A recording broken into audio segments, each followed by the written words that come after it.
Hello, I'm Sеверн Kуллис-Сузуки, speaking for E.C.O, the environmental children's organization. We're a group of 12 and 13-year-olds trying to make a difference. Vanessa Seti, Morgan Geisler, Michelle Quigg, and me. We've raised all the money to come here ourselves, to come 5,000 miles to tell you adults you must change your ways. Coming up here today, I have no hidden agenda. I am fighting for my future. Losing my future is not like losing an election or a few points on the stock market. I am here to speak for all generations to come.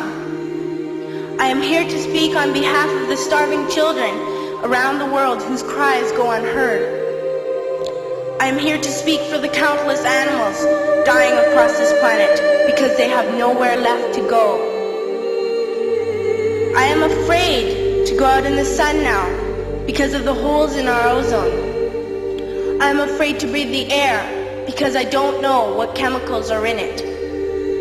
I used to go fishing in Vancouver, my home, with my dad, until just a few years ago we found the fish full of cancers.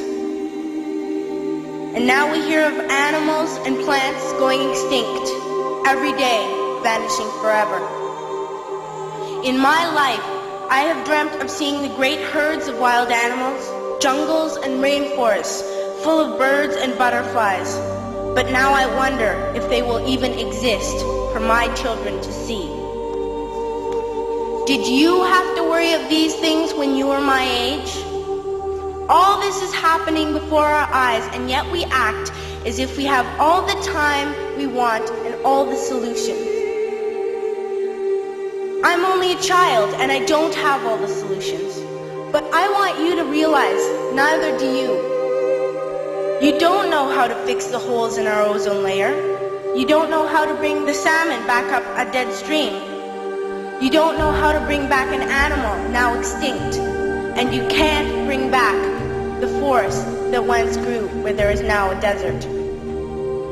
If you don't know how to fix it, please stop breaking it. Here, you may be delegates of your government, business people, organizers, reporters, or politicians, but really, your mothers and fathers, sisters and brothers, aunts and uncles, and all of you are someone's child. I'm only a child, yet I know we are all part of a family, 5 billion strong, in fact 30 million species strong. And borders and governments will never change that. I'm only a child, yet I know we are all in this together and should act as one single world towards one single goal. In my anger, I am not blind, and in my fear, I am not afraid of telling the world how I feel. In my country, we make so much waste. We buy and throw away, and yet northern countries will not share with the needy.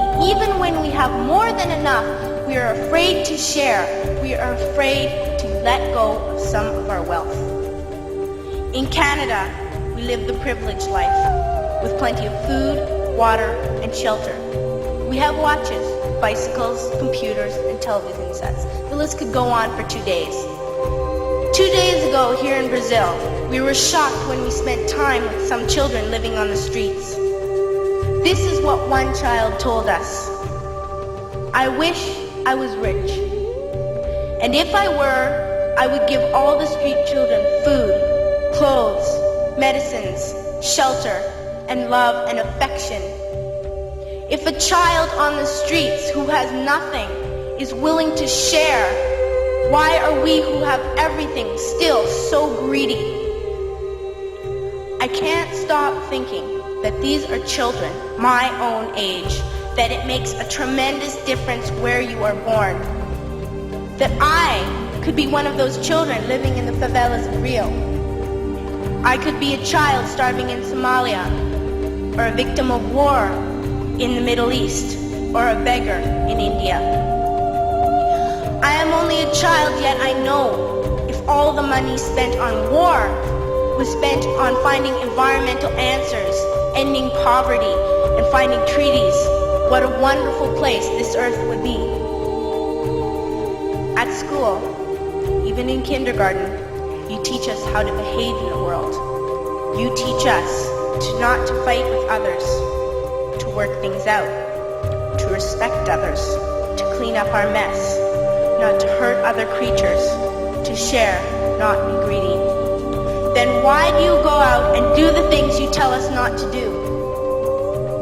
Do not forget why you are attending these conferences, who you're doing this for. We are your own children. You are deciding what kind of world we are growing up in. Parents should be able to comfort their children by saying, everything's going to be all right. It's not the end of the world, and we're doing the best we can. But I don't think you can say that to us anymore. Are we even on your list of priorities? My dad always says, you are what you do, not what you say. Well, what you do makes me cry at night. You grown-ups say you love us, but I challenge you, please, make your actions reflect your words. Thank you.